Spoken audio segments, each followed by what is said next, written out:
Captain Taeho Kim stood on the bridge of the New Seoul, watching the stars through the main screen. The ship had been traveling through deep space for 3 months now. They were far from Earth, farther than any human had ever gone before. The mission was simple: explore new areas of space and look for signs of other life. Taeho was a quiet man with steady hands and sharp eyes. He had led many space missions before, but none this far from home. His crew trusted him completely. They had to. Out here there was no one else to depend on. "Captain," called Mireille Park from her science station, "I'm getting some strange readings ahead of us." Mireille was the ship's chief science officer. She was young but brilliant, always finding things that others missed. Her fingers moved quickly over her controls as she studied the data. "What kind of readings?" Taeho asked, walking over to her station. "Something big, sir. Really big. It's not moving, just floating out there. But it's not natural. The material readings don't match anything in our database." Dong-Woo Lee looked up from the security station. He was a big man with serious eyes who never smiled much. "Could it be dangerous?" he asked. "I don't know yet," Mireille said. "But whatever it is, it's been out there for a very long time." The energy signatures are ancient. Taeho thought for a moment. This was exactly the kind of discovery they had come out here to find. "Take us closer," he ordered. "But slowly. Keep all sensors active." The New Seoul moved forward through space. As they got closer, the object became clearer on their screens. It was enormous, bigger than their ship, bigger than any building on Earth. It looked like a crystal, but not quite. The surface was smooth and reflected light in strange ways. Colors moved across it like oil on water. "My God," whispered Dr. Hyejin Choi from the biology station. "Look at the size of that thing." Hyejin was the ship's expert on alien life. She had studied every theory about what aliens might look like, but she had never seen anything real before. None of them had. "It's beautiful," Mireille said softly, "and completely artificial. Someone built this." The crystal structure hung in space like a monument. It was shaped like a tall tower with many sides. Strange symbols covered its surface, glowing with a soft blue light. The symbols seemed to move and change as they watched. "Captain," said Jin-Woo Park from the communication station. "It's sending out a signal. Very weak, but it's definitely trying to communicate." Jin-Woo was the youngest member of the crew. He was excellent with languages and codes. If anyone could figure out what the signal meant, it would be him. "Can you understand it?" Taeho asked. "Not yet. It's unlike anything we've ever heard. But it's definitely organized, not random. Give me some time." Taeho nodded. "Everyone stay at your stations. Mireille, run a full scan.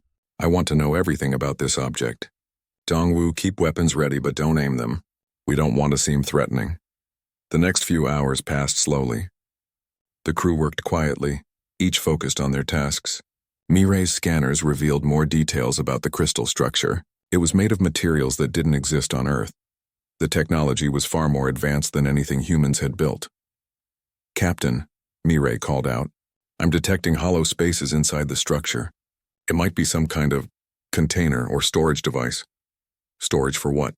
Taeho asked. "I can't tell yet, but there's definitely something inside." Jinwoo suddenly sat up straight at his station. "Captain!" "I'm getting somewhere with the signal. It's not just one language. It's hundreds of them, maybe thousands. What do you mean?" Taeho moved to Jinwoo's station. "The signal repeats the same message over and over, but in different languages each time. Some of them I almost recognize. They're similar to ancient human languages, but not quite the same." "Can you translate any of it?" Jinwoo's fingers flew over his keyboard. "I'm trying to match patterns. Wait. I think I've got something."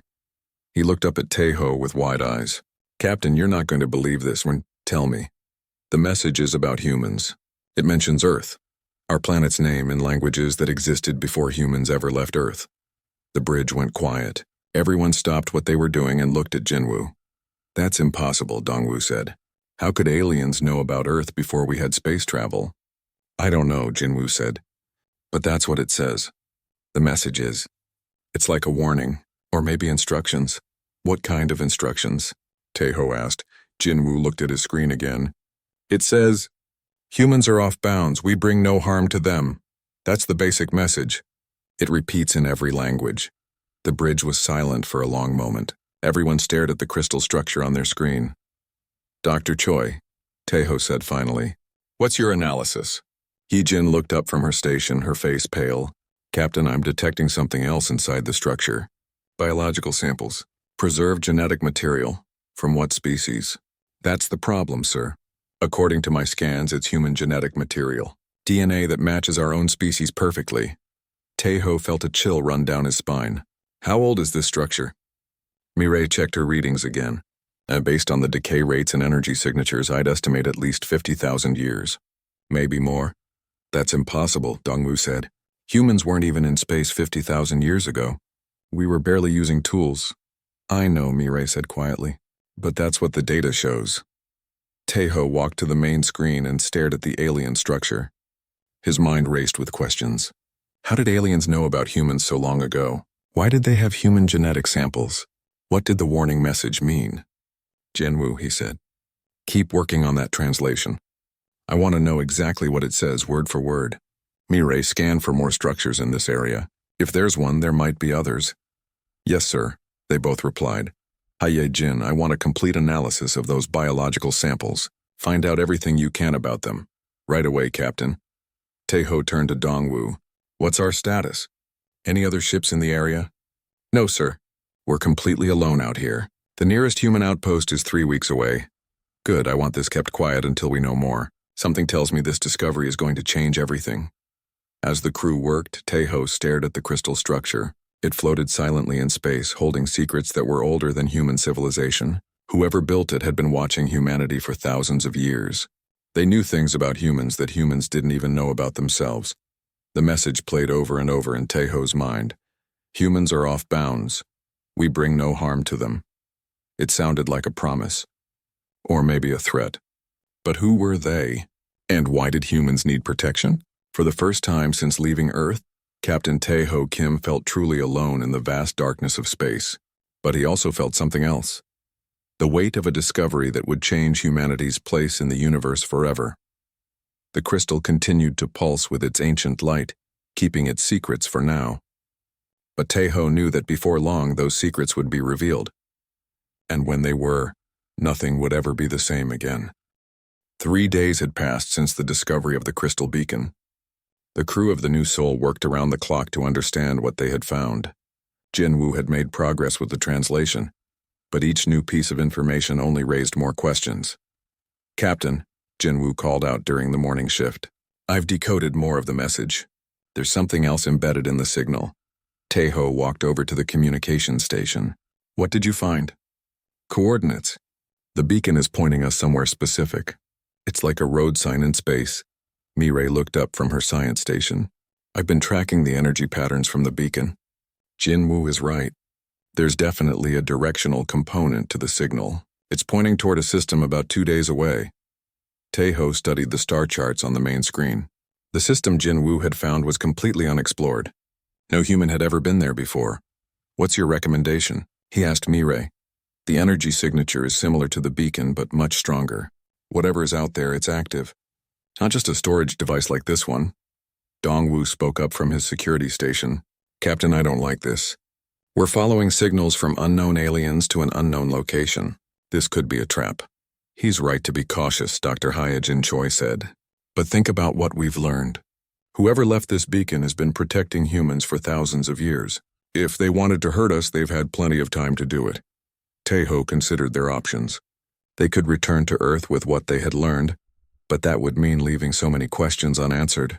Or they could follow the beacon's signal and discover the truth. We came out here to explore, he said finally.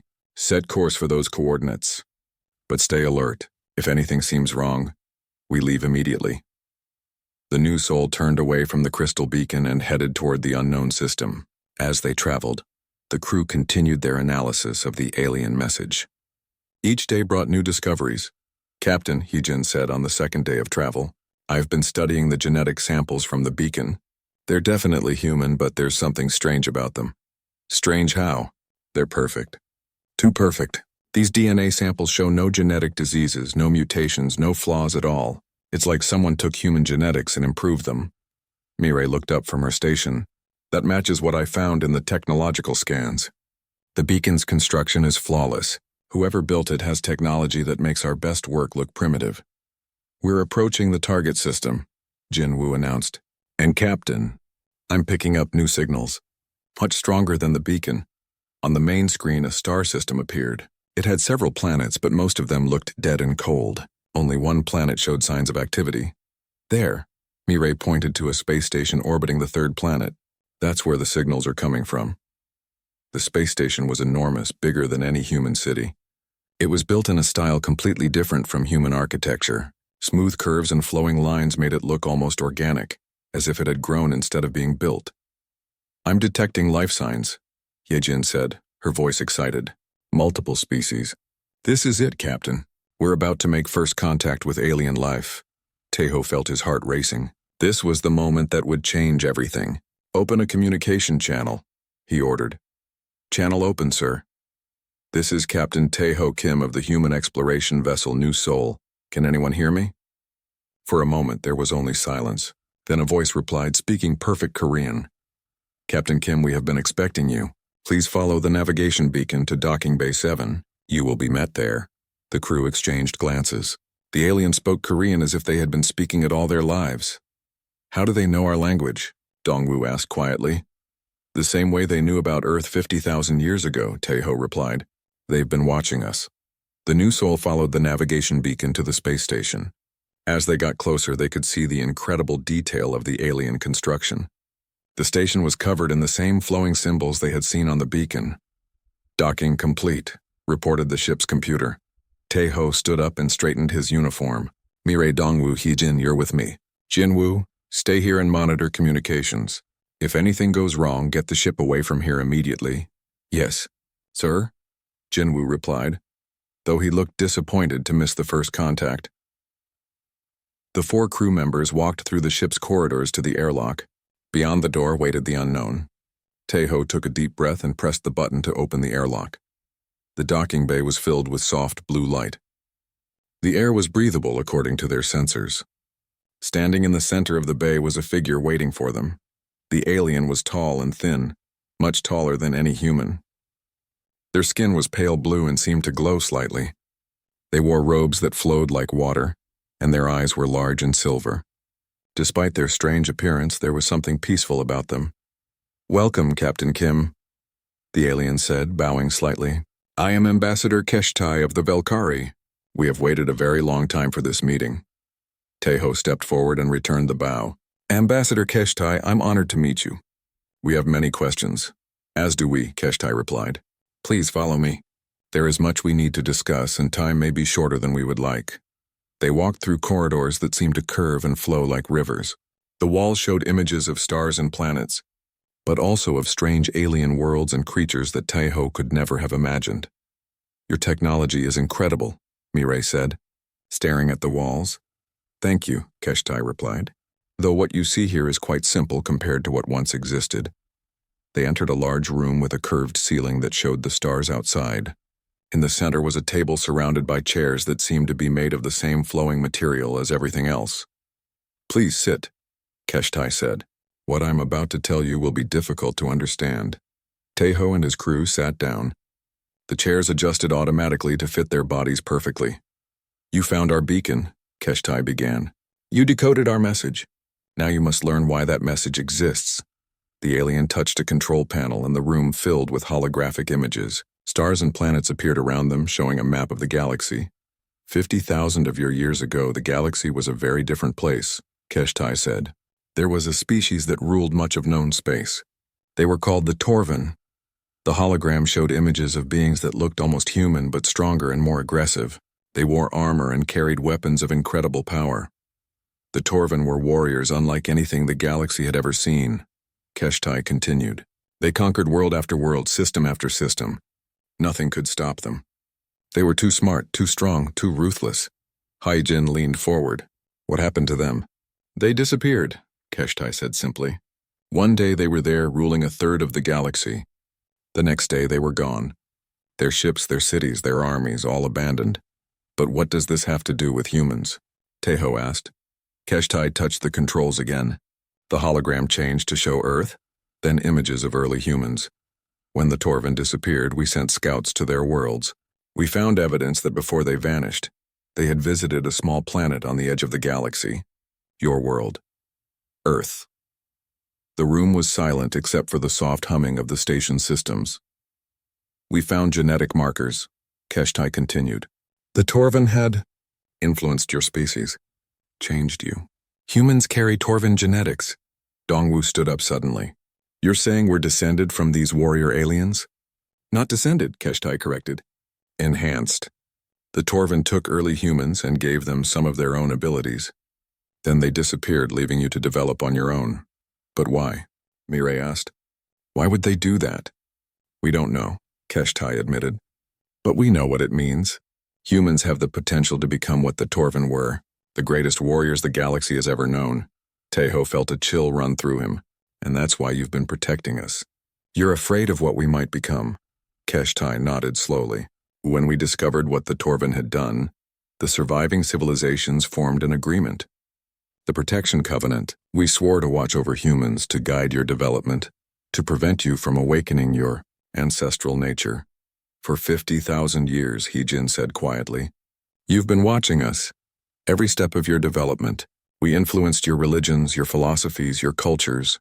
We tried to encourage peace, cooperation, empathy, things the Torvan never had. And it worked, Mirai said. Humans did develop those things. Yes, Keshtai agreed. But now you have space travel. Advanced technology. You're approaching the level of development that made the Torvan so dangerous. Teho understood now why they had been brought here. Something has changed. Yes, Keshtai said gravely. Not all civilizations agreed to the Protection Covenant.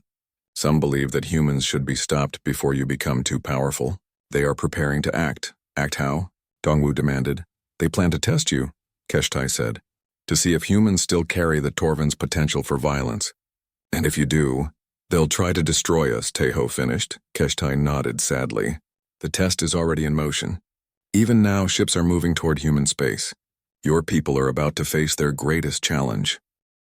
Captain Teho Kim stood in the observation deck of the Velkari station, watching the stars through the clear walls.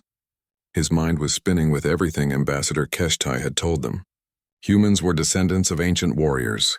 The galaxy had been protecting them for 50,000 years. And now that protection was about to end. Captain, Jinwoo's voice crackled through his communicator. You need to get back to the ship immediately. I'm receiving emergency transmissions from human space. Teho's blood went cold. What kind of transmissions? Colony worlds are reporting attacks. Unknown ships attacking civilians. Sir, it's already started. Teho ran back to the meeting room where his crew was still talking with Keshtai. Ambassador, we're receiving reports of attacks on human colonies. Keshtai's silver eyes dimmed with sadness. The Nexari Federation. They have begun their test. What test? Dongwu demanded. You said they would test us, but what does that mean? The Nexari believe that humans are still the same as the ancient Torvan, Keshtai explained. They think that if they attack your civilians, you will respond with the same brutality your ancestors showed. If you do, they will convince the other civilizations that humans must be destroyed. Mirai stood up quickly. We have to get back to Earth, warn our people. Yes, Keshtai agreed. But understand this, the galaxy is watching. Every choice your people make will be analyzed, judged. If humans respond to this attack with excessive violence, many civilizations will join the Nexari. And if we don't fight back? Teho asked. Then the Nexari will destroy your colonies one by one until you do fight. They want to force you to show your true nature. Teho felt trapped. If humans fought too hard, they would be seen as dangerous.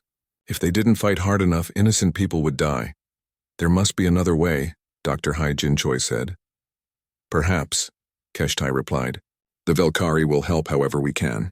But this test must be faced by humans alone. That is the law of the Covenant. Teho made his decision. We're going back.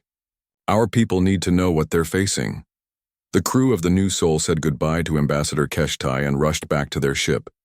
As they prepared to leave, Keshtai sent them detailed information about the Nexari Federation and their military capabilities.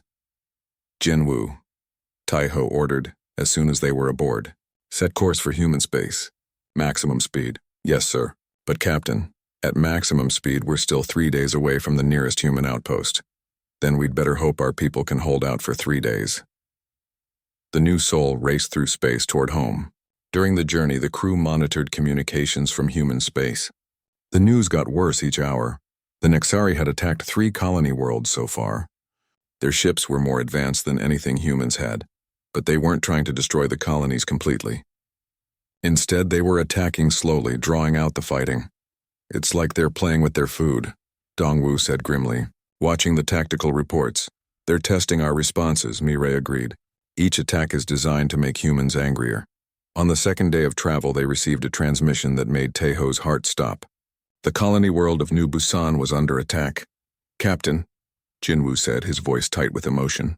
New Busan is where my sister lives. She's a teacher at the colony school. Taeho put a hand on Jinwoo's shoulder. We'll get there in time. But even as he said it, Taeho wasn't sure that was true. The tactical reports from New Busan showed that the colony was heavily outnumbered. The Nexari had sent a full battle fleet against a world that was mostly civilians. Change course, Taeho ordered. We're going to New Busan. Sir, that will add 6 hours to our journey, Mireille warned. I don't care. If the galaxy wants to see how humans respond to an attack on civilians, then they're going to see it. The new Soul changed course and headed for New Busan. As they traveled, they monitored the battle reports. The colony's defenders were led by Colonel Sung-Ho Kang, a former Earth military officer who had retired to New Busan to help build the new world. The colonel is doing well, Dongwu observed, studying the tactical data. He's using the colony's industrial equipment as weapons. Improvised, but effective. Look at this, Hyejin said, pointing to medical reports from the colony. Dr. Aira Lim is treating wounded civilians and Nexari soldiers equally. She's not discriminating. Taeho studied the reports more carefully. The human defenders were fighting hard, but they were also doing something unexpected. They were trying to minimize casualties on both sides. When Nexari ships were damaged, human rescue teams were trying to save the alien crews. This is not what the Nexari expected, Mireille said. They thought humans would respond with pure aggression. Maybe our ancestors would have, Taeho replied. But we're not our ancestors. On the third day, the new Soul finally reached New Busan. The battle was still raging. Nexari ships surrounded the colony, firing on the surface installations. But something was wrong with their attack pattern. Captain, Mireille said, studying her sensors, the Nexari ships are pulling back. They're retreating. Why? Dongwu asked. They were winning. Taeho opened a communication channel to the colony. New Busan Control, this is Captain Taeho Kim of the New Soul. What's your status? Colonel Sung-Ho Kang's voice came through the speakers. He sounded tired but determined. Captain, we're holding. But barely. The Nexari have been testing our defenses for 3 days. Testing them how? They attack, we fight back, then they retreat and analyze what we did. It's like they're studying us. Colonel, we have information about what's really happening. The Nexari are trying to prove that humans are dangerous. They want us to respond with excessive violence. There was a pause. That explains a lot. My people have been wondering why the aliens keep giving us chances to surrender. They don't want you to surrender, Taeho explained. They want you to get angry enough to do something terrible.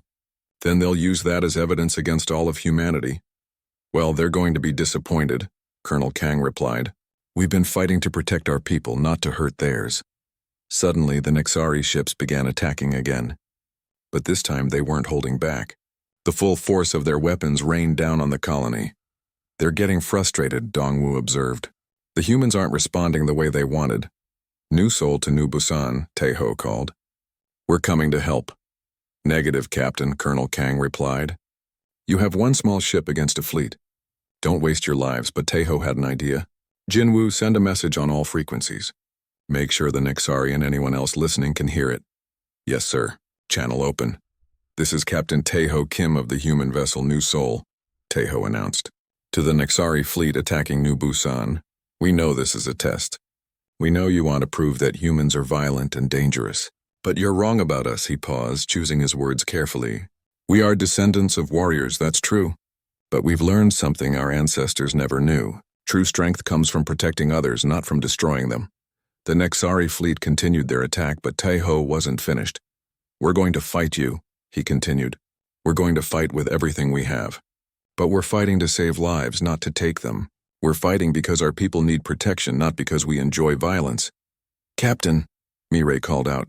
The Nexari are concentrating their fire on the colony's main city. Thousands of civilians are in danger. Taeho made a decision that would change everything. All power to engines. Take us into the battle. Sir, We can't win against a whole fleet, Dongwu protested. We're not trying to win, Taeho replied.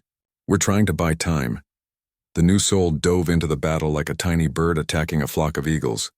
The ship's weapons were no match for the Nexari fleet, but Taeho wasn't trying to destroy the enemy ships.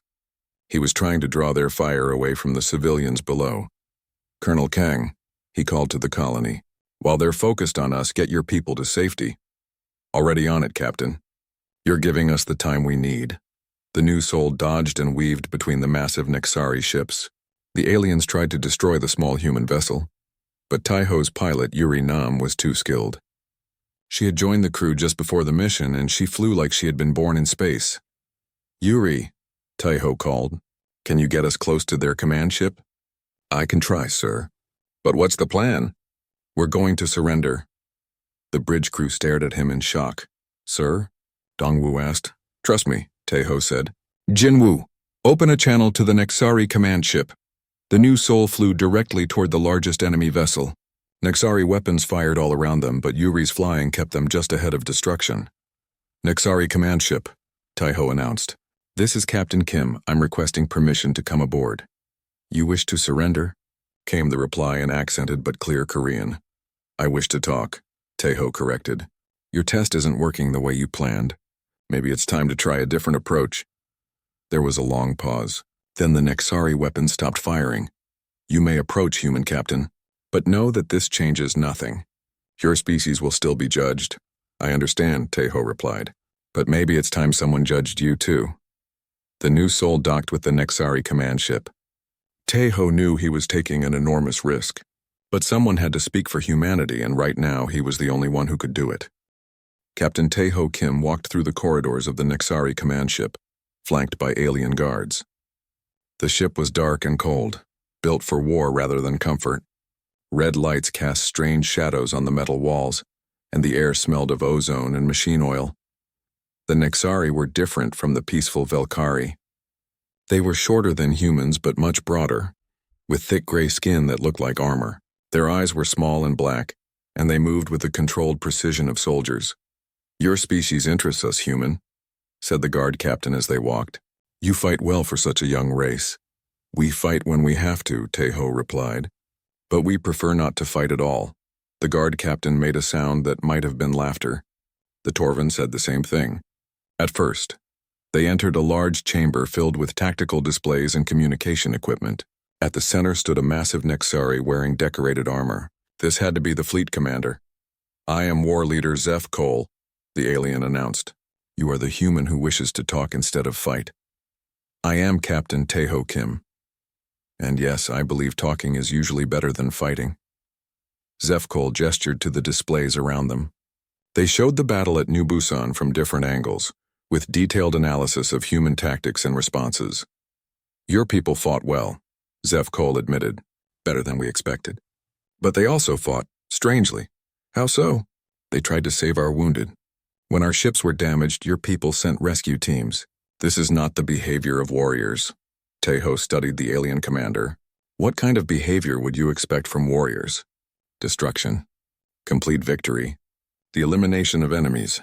Zeph Cole's black eyes fixed on Taeho. The Torvin would have killed every one of us and celebrated the victory. Maybe that's why the Torvin are gone and we're still here.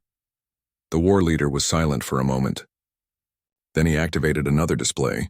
This one showed genetic analysis and brain scans. We have been studying the humans we captured in previous battles, Zeph Cole said. Their genetic structure confirms what we suspected. You are definitely Torvin descendants. But Taeho sensed there was more. But something is different. During combat, your brain patterns show unusual activity. Areas that the Torvin never developed are highly active in humans. Dr. Mireille Park's voice came through Taeho's communicator. She was monitoring the conversation from the new soul. Captain, he's talking about the parts of the brain that control empathy and moral reasoning. Zeph Cole heard the transmission and nodded. Your science officer is correct.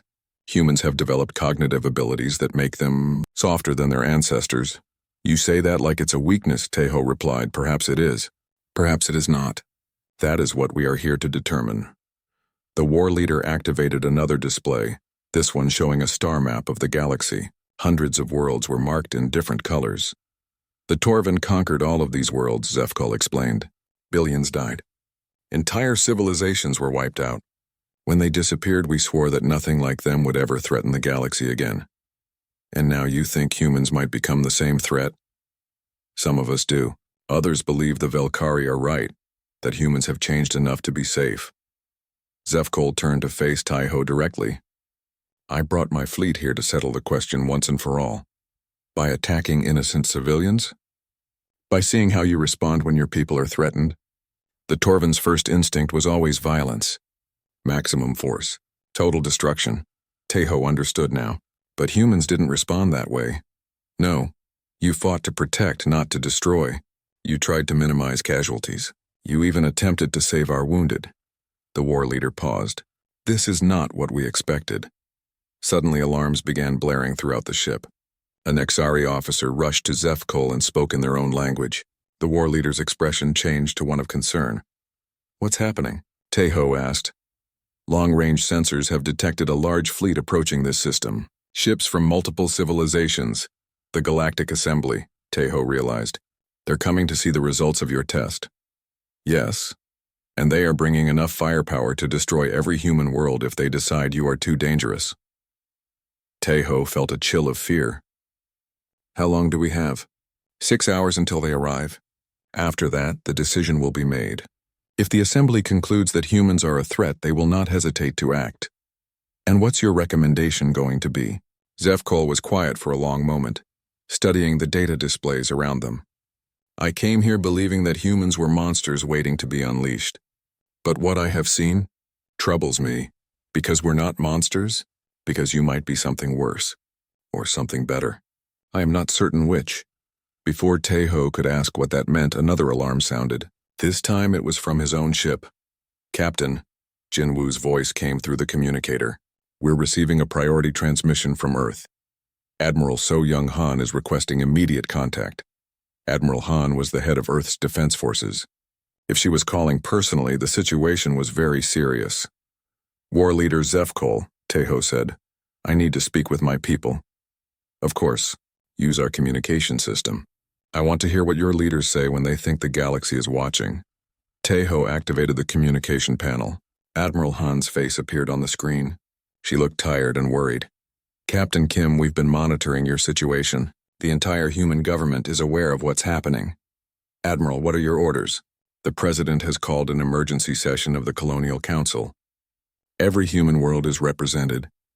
They want to know if we should prepare for war. Taiho glanced at Zefkul, who was listening carefully. What did you tell them? That the decision is yours, Captain. You're the one who has spoken with both sides. You understand the situation better than anyone. The weight of responsibility pressed down on Taiho's shoulders. The fate of humanity was being placed in his hands. Admiral, the aliens aren't evil. They're afraid. They've seen what humans could become if we follow the path of our ancestors. But they've also seen that we can choose a different path. And what path do you recommend? Taiho looked around the Nexari command center, thinking about everything he had learned. We need to show them that humans can be strong without being destructive. We need to prove that we can be warriors and protectors at the same time. How do we do that? By doing what humans do best. By refusing to give up no matter how bad things look. Admiral Han nodded slowly. I'll pass your recommendation to the Council. But Captain, you should know that some colonies are already preparing to fight. If the Galactic Assembly decides to attack us, we won't go down without a battle. I understand, Admiral, but tell them to remember what we're fighting for. We're not fighting to conquer or destroy. We're fighting to protect our families and our freedom. I will. Good luck, Captain. The transmission ended. Zefkul had been watching and listening to everything. Your Admiral is wise, the war leader said, but wisdom may not be enough. The Assembly includes civilizations that lost entire worlds to the Torvan. They will not be easily convinced. Then we'll have to show them, Taiho replied. When they arrive, they'll see how humans really behave when we're tested. And if they decide you are too dangerous anyway? Taiho met the alien's black eyes steadily. Then they'll learn that humans are very hard to kill. Zefkul made that sound again that might have been laughter. Yes, that is something the Torvan and humans definitely share. Over the next few hours, more ships arrived in the system. Not just the Galactic Assembly fleet, but also human vessels. Admiral Han was bringing every ship Earth could spare to New Busan. "Your admiral is taking a great risk," Zefkol observed as they watched the human fleet arrive.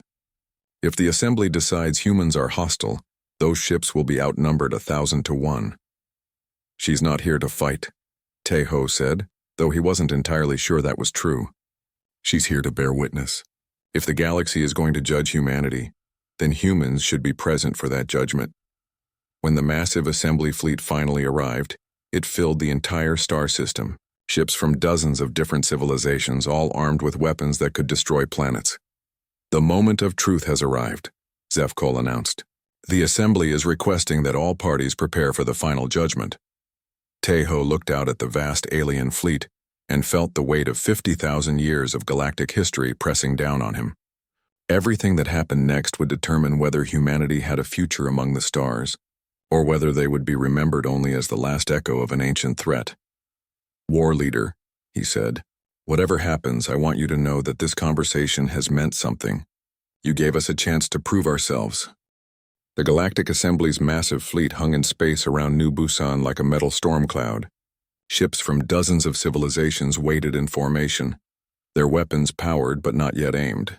Captain Tae-ho Kim stood on the bridge of the Nexari command ship, watching as the most powerful beings in the galaxy prepared to judge his species.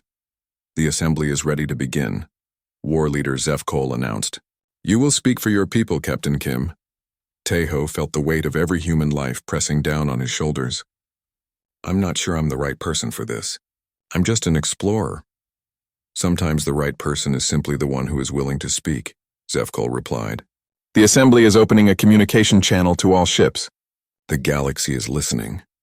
A holographic display appeared in the center of the command bridge. It showed representatives from dozens of alien civilizations, all gathered in a virtual meeting space. Ambassador Keshtai of the Velkari was there, along with beings that Tae-ho had never seen before. "The emergency session of the Galactic Assembly is now in session," announced a tall, crystalline being. "We are here to determine the fate of the species known as humans." "Let the evidence be presented." War Leader Zefkol stepped forward. "Honored Assembly, I have completed the requested evaluation of human capabilities. The results are unexpected." "Proceed with your report," the crystalline being said. "Humans do indeed carry the genetic markers of the ancient Torvan. In combat, they demonstrate the same tactical intelligence and adaptive abilities as their ancestors. However, they also display characteristics that the Torvan never possessed." Zefkol activated displays showing the battle data from New Busan. When faced with overwhelming force, humans fought not to destroy their enemies but to protect their civilians. They repeatedly attempted to minimize casualties on both sides. They even provided medical aid to wounded enemy combatants. A large reptilian representative spoke up. "This could be deception. The Torvan were cunning as well as brutal." "I considered that possibility," Zefkol replied. "But brain scan analysis shows that these behaviors arise from genuine neurological development. Humans have evolved cognitive abilities for empathy and moral reasoning that far exceed their ancestors." Another representative, this one resembling a giant insect, buzzed angrily, abilities that could be suppressed if they choose to become conquerors again. "My people remember the Torvan's promises of peace before they enslaved entire worlds." Tae-ho realized he needed to speak. He stepped forward into the holographic field. "Honored Assembly, I am Captain Tae-ho Kim.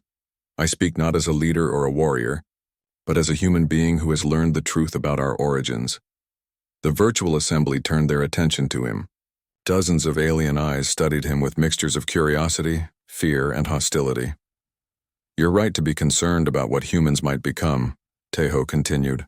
"The genetic potential for violence exists within us. But you're wrong to think that genetics determine destiny." "Explain," demanded the crystalline being. "For 50,000 years you've been secretly guiding human development. You influenced our religions, our philosophies, our cultures. You tried to make us peaceful. And it worked.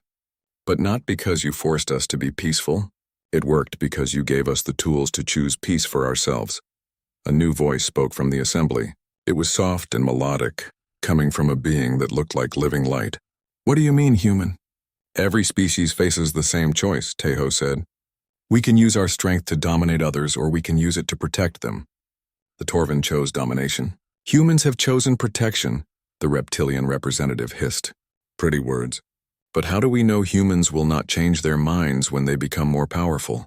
Because, a new voice said, of what they're doing right now. Everyone turned to see Admiral So Young Han materializing in the holographic space. She had joined the assembly session from her flagship. I am Admiral Han of the Human Defense Force, she announced. While you have been debating our fate, my people have been proving our nature. She activated her own displays, showing events happening throughout the galaxy. 3 hours ago, we detected distress signals from a Nexari colony world under attack by space pirates. My closest ship, the destroyer Nu Inchin, immediately responded. The display showed a human warship engaging a fleet of pirate vessels that were raiding an alien planet. Captain Lee of the Nu Inchin could have ignored the distress call. Admiral Han continued. The Nexari are our enemies after all. They attacked our colonies first, but instead my people fought to defend Nexari civilians. War leader Zefkol stared at the display in shock. You saved our people. That's not all, Admiral Han said. The display changed to show another scene. When we learned about this assembly, several human colonies voted to evacuate their planets rather than risk a galactic war. But Dr. Era Lim of New Busan made a different choice. The new display showed Dr. Lim working in a makeshift medical facility. She was treating wounded beings from multiple species, humans, Nexari, and others. Dr. Lim opened her medical facilities to treat wounded from all sides of this conflict, Admiral Han explained. She's been working for 18 hours straight to save lives regardless of species. The assembly was silent for a long moment. Then the being of living light spoke again. This is remarkable, but how do we know these are not isolated incidents? Because, said another voice, this is what humans always do. Ambassador Keshtai of the Velkari stepped forward in the holographic space. For 50,000 years we have watched humans develop. Yes, we influence their cultures, but we could not change their fundamental nature, and that nature has always been to protect those who cannot protect themselves. Keshtai activated historical displays showing scenes from Earth's past. When natural disasters struck, humans risked their lives to save strangers. When wars came, they created laws to protect civilians. When diseases spread, they shared their cures freely. This is not learned behavior. This is who they are. The crystalline being who seemed to be the assembly's leader spoke thoughtfully, yet they still possessed the Torvin's capacity for violence. Yes, Teho admitted. We do. But we've learned to channel that capacity in a different direction. We don't fight to conquer. We fight to protect. Suddenly, alarms began blaring throughout the system. A new fleet had appeared, more pirates attracted by the gathering of so many valuable ships.